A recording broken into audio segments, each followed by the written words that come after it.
Setelah di video sebelumnya kita udah bahas saham BNGA, di video kali ini kita bakalan adu kuat saham BNGA melawan saham bank second liner yang lain yaitu OCBC NISP atau kode sahamnya NISP. Kita bakalan bandingin kinerja mereka dan kita bakalan analisa saham mana yang lebih bagus untuk investasi jangka panjang untuk beberapa tahun ke depan. Tapi sebelum kita mulai, jangan lupa subscribe dan tekan lonceng supaya kalian terus up to date sama channel Todopedia. Oke, langsung aja kita mulai.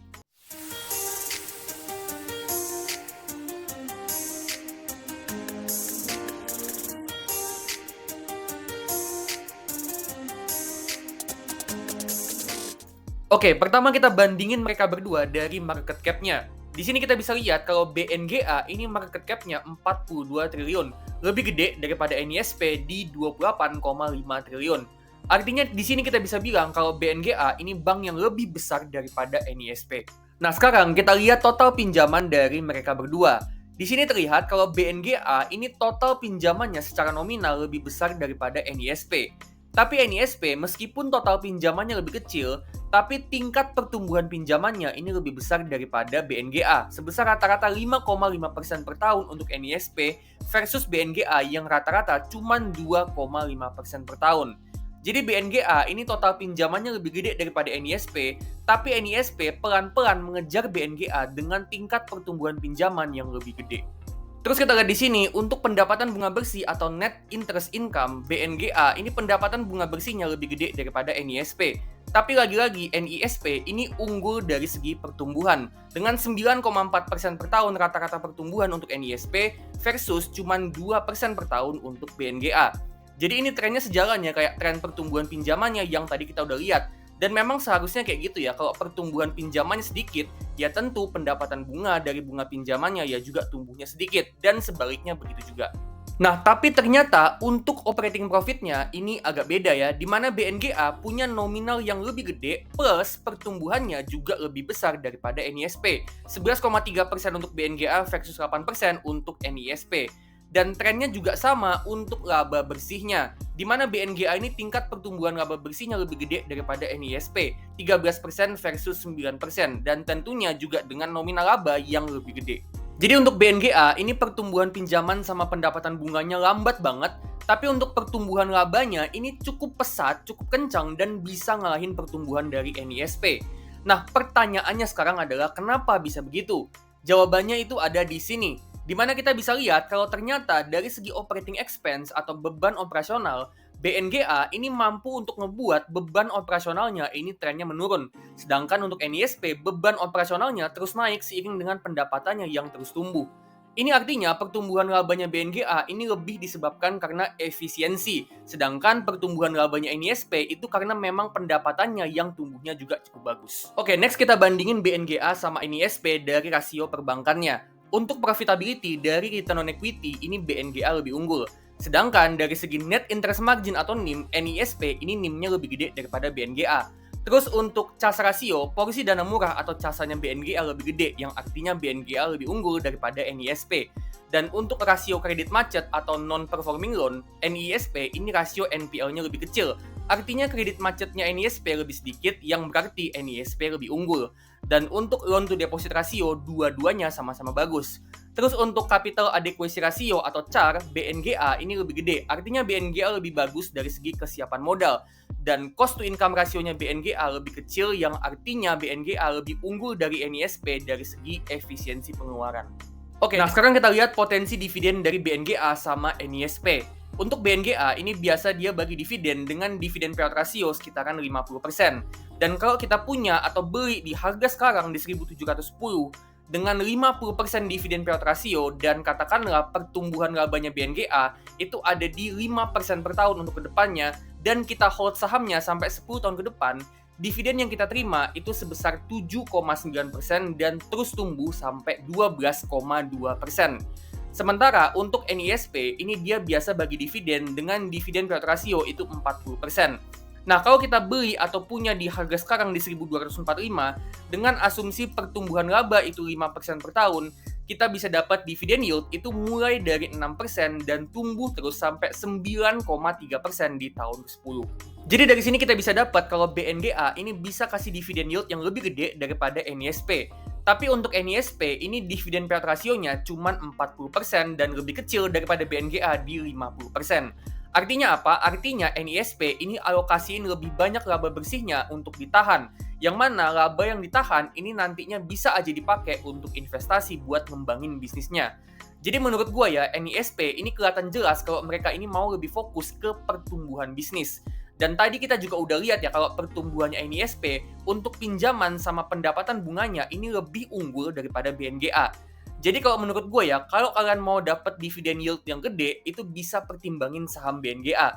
Tapi kalau mau emiten yang bertumbuh, berarti pilihan kalian itu condongnya ke NISP. Jadi overall antara BNGA versus NISP, pertama BNGA ini jadi bank yang lebih besar daripada NISP. Terlihat dari pendapatan dan labanya BNGA yang nominalnya lebih besar. Terus poin yang kedua, NISP ini lebih bagus di pertumbuhan bisnisnya, terutama pertumbuhan pinjaman sama pendapatannya. Sedangkan untuk BNGA ini lebih bagus di efisiensi pengeluarannya. Terus poin yang ketiga, dari segi kinerja perbankan, NISP ini lebih unggul dalam hal manajemen bunga pinjaman, di mana NIM-nya lebih gede daripada BNGA dan NPL-nya lebih kecil daripada BNGA. Sedangkan BNGA ini lebih unggul di aspek profitability, efisiensi, dan kesiapan modal. Dan poin yang terakhir yaitu BNGA bisa kasih dividen yield yang lebih gede daripada NISP. Tapi NISP dengan dividen payout rasionya yang lebih kecil bisa jadi pertanda kalau NISP mau lebih fokus ke pertumbuhan bisnis. Dan prediksi gua ke depannya pertumbuhan NISP ini akan lebih besar, lebih signifikan daripada BNGA. Kenapa begitu? Karena gini ya, kalau BNGA ke depannya pertumbuhan pendapatannya masih lambat dan pertumbuhan labanya itu cuma mengandalkan efisiensi aja, pada akhirnya akan ada sampai di satu titik di mana BNGA ini nggak bisa lebih efisien lagi. Sedangkan untuk NISP, dengan dia pertumbuhan pendapatannya masih cukup bagus dan lebih besar daripada BNGA, artinya potensi pertumbuhan labanya NISP itu akan double. Pertama dari pertumbuhan bisnis, pertumbuhan pendapatan, pertumbuhan pinjaman, dan yang kedua juga dari efisiensi bisnis. Jadi itu kenapa menurut gue ya, potensi pertumbuhannya NISP ke depannya bakalan lebih besar daripada BNGA. Secara valuasi, untuk price to earning atau PER, BNGA ini sedikit lebih murah daripada NISP dengan 6,5 kali PER versus NISP di 6,7 kali. Tapi NISP ini sedikit lebih murah untuk price to book value-nya, 0,78 kali versus 0,84. Jadi secara valuasi, BNGA sama NISP ini valuasinya beda-beda tipis. Jadi masih agak sulit ya buat nentuin saham mana yang lebih murah dan lebih menarik untuk investasi. Nah selanjutnya kita bakalan hitung harga wajar mereka berdua untuk tahu saham mana yang lebih murah dan menarik untuk investasi. Nah sekarang kita bakalan hitung berapa harga wajarnya saham BNGA sama NISP dengan metode discounted dividend model.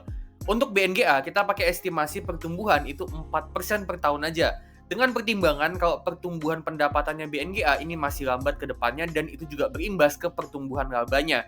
Terus untuk estimasi PER di tahun ke-10 nanti itu ada di 11 kali. Yang mana itu rata-rata PER-nya BNGA dari 10 tahun terakhir.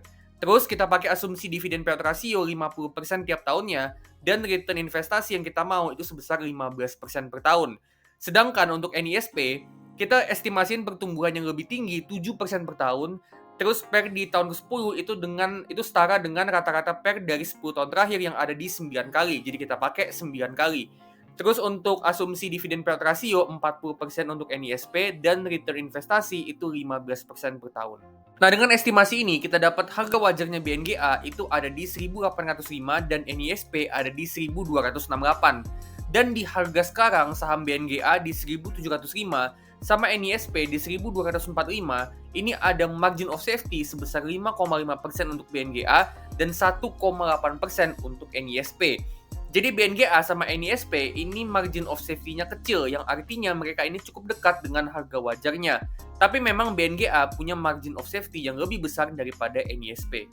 Jadi secara overall, antara saham BNGA versus NISP, setelah mempertimbangkan semuanya, pilihan gua jatuh ke saham BNGA. Kenapa BNGA? Karena meskipun potensi pertumbuhannya agak lambat, tapi saham BNGA di harganya yang sekarang ini menurut gua bisa kasih potensi keuntungan yang lebih besar daripada saham NISP dengan dividen yield yang lebih gede dan margin of safety-nya yang juga lebih gede. Oke, jadi itu dia ya saham BNGA versus NISP. Nah, menurut kalian antara BNGA sama NISP mana sih yang lebih bagus buat investasi jangka panjang? Boleh banget share opini kalian di kolom komentar supaya bisa jadi ilmu tambahan buat kita semua. Nah, kalau kalian suka sama video ini, klik jempol like-nya jangan lupa, bagiin ke teman-teman kalian, dan silahkan kasih super thanks supaya gue makin semangat bikin konten yang bermanfaat buat kalian. Disclaimer ya, ini bukan perintah jual beli, jadi keputusan 100% ada di tangan masing-masing, dan tetap do your own research. Oke, kalau gitu gue pamit dulu dan sampai ketemu di video selanjutnya.